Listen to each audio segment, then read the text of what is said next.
Hi there, welcome to Speaking to Students. I'm Johnny Jenkins, and on this series we meet remarkable students who do extra stuff alongside their degree. And my guest today is a postgraduate student studying international development at the University of Warwick. Before that, still at Warwick studying politics, and it's Rattan Bhorjee. Hiya, how are you? Hi there, great to be with you, Johnny.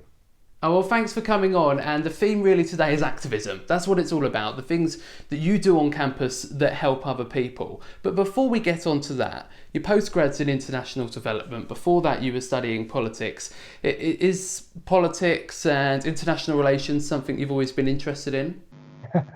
Yeah. Well, it's sort of something I've always grown up with. I come from a very political Punjabi family. Working in the local community, it's always been something I've been interested in doing, learning more about. I was always probably one of the most political people at my secondary school, which always made things interesting for sure, in terms of debates and talking to people. And really, from a relatively early age, I saw myself doing a politics degree at university. And then a bit later on in life, looking at the Politics and International Studies department at Warwick, I found my perfect match here.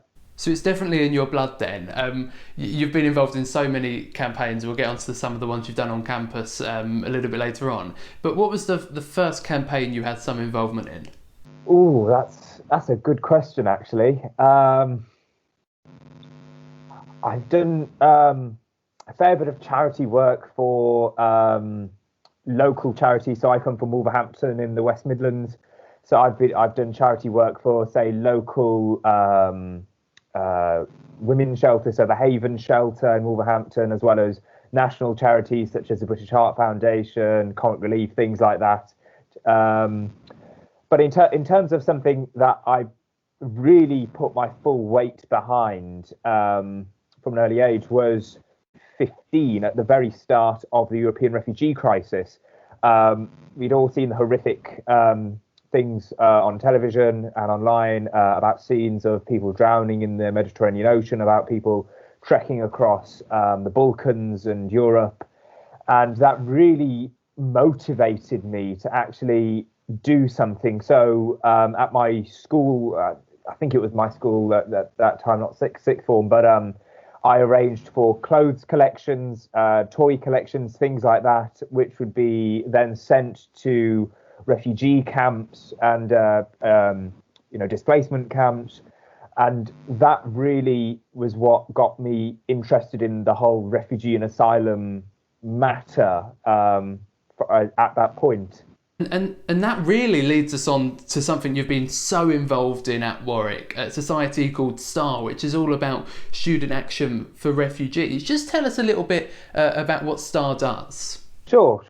So Warwick Student Action for Refugees, to give it its full title, or Warwick STAR, is part of a national charity which operates around the UK as well as in Ireland and France and Greece. So at Warwick specifically, we are the largest volunteering society on campus. I had the pleasure of being the vice president and president in the previous 2 academic years. So our main task really is to engage with students on campus and also local refugees and asylum seekers who have been settled in Coventry. Now, Coventry itself has one of the highest per capita populations of refugees and asylum seekers. And what we do predominantly is provide conversation club classes. So what Conversation Club is effectively is our members from the university travel up to Coventry and we sit down with newly arrived refugees from places like Syria, Iraq, Yemen. We engage with them in very informal conversation classes. And not only does this help improve their English language skills, but it also helps improve their confidence. It helps improve their employability, depending on their age, and ability to actually go and seek further education at college and university. And really, it's fantastic work in actually getting out there into the local community and making a difference. It's as far away from volunteerism as you can actually get because of the palpable difference that you actually make. And the people that I have met in STAR, both the volunteers and the refugee participants, I have really made friends for life at that organisation, and I am truly, truly proud of everything that I've done and everything that the current exec is doing at the moment. And so you should be, because I think it's quite the responsibility, isn't it? You say these people have arrived, from the other side of the world. Here they are in Coventry, which is where the University of Warwick is based, and you're, as you say, you're having just quite a normal discussion with these people, but actually you're making them start to feel comfortable, perhaps, having those conversations, and just being someone there to listen to them, because I suppose they may not have had that until they've arrived in the UK. Yeah, so just to sit down with someone and just have a chat, mentally as well as educationally, it has untold benefits of just being able to sit there, build up a rapport with someone, and help to improve their confidence for them to actually be able to go out into the world and do what all of us do. So it could be something as simple as having the confidence to go into a supermarket and ask one of the assistants where to find the baked beans or something.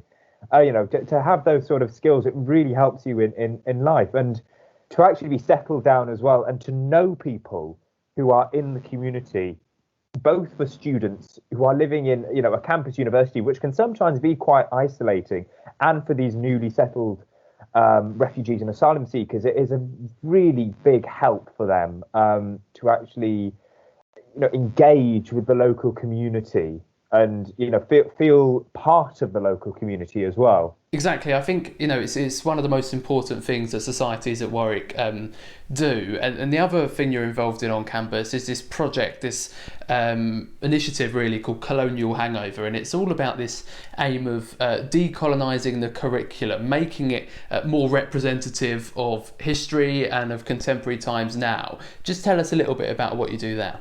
Sure. So Colonial Hangover is actually something I've got involved with relatively recently. So my final year of my undergraduate studies last year. It really is about getting the stories of ethnic minorities and people from former colonial nations, from the former colonies, getting their stories heard and linking local history to that colonial history, because there's a lot of hidden history, even on campus itself, which isn't fully known about and which isn't really being dealt with. And the fact that it is there in plain sight is almost an acceptance that these colonial legacies are a positive part of our history. So the fact that on campus we have a building called Ratcliffe House, which was actually named after Sir Cyril Ratcliffe, a lawyer who was involved in the disastrous partition of India in 1947, which split India, into the colonial nation of India, into the independent nation of India and Pakistan and what is now Bangladesh. Millions of people were killed because of the decisions of the people that were made then.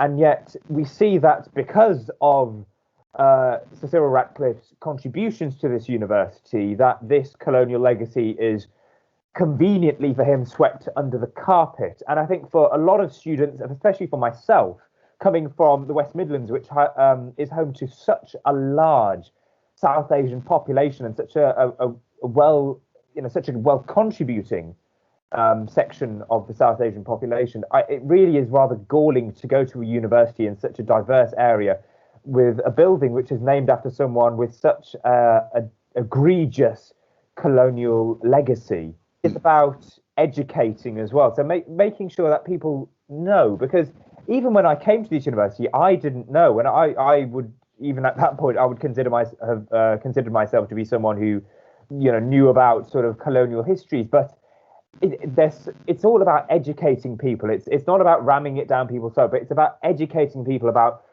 colonial experiences, about the colonial legacies as well, which still exist in our society and exist in the former colonies as well. It's all about making people understand about what has happened and what is happening now. This leads us now onto this campaign that you're involved in at the moment, and I think it's fair to say throughout your time at Warwick there has always been a campaign you're involved in at that time. It's all about helping students in financial difficulty at home, struggling in a period of lockdown. Yes, so obviously the last 10, 11 months have been incredibly difficult for everyone, not just students, but everyone globally. But what we have been seeing, especially in this academic year, is that students' interests, students' experiences have fallen by the wayside in terms of the government response to coronavirus. Now, what we've been seeing is effectively international students and students, domestic students as well, from an economically precarious background, have really not been given the right support that they really do need from a government level and at a university level. Now, speaking to the department, my own department, the politics department, only recently we were able to find out that the department itself is doing all it can, but there are serious roadblocks in terms of the power they have, in terms of the power that is being given to the university itself at a central level and the government as well. So what we're really asking for is that students' voices are listened to. This is not about students missing out on, going to house parties every other night. This is about students being able to afford to live. Now, we have been seeing on the news students lining up for food banks in London, thousands of students accessing food banks across the country. Now, this cannot be right for students to be accessing food banks, for students to be living in overcrowded accommodation because they cannot afford to live in their original housing, and students not, paying for a room which they are not allowed to go and live in. So what we really want to do is challenge some of these injustices to try and get some answers for students who are crying out for support, and to try and actually, sort out the financial mess, financial catastrophe that many students are finding themselves in or very close to. Yeah, and I think that's something that resonates with a lot of students watching this, not just at Warwick, but around the country. Thanks so much for coming on today. You certainly are a remarkable student, and we really appreciate it. It's been a pleasure, Johnny. Thank you very much for having me. And if you like what you see, be sure to like and subscribe.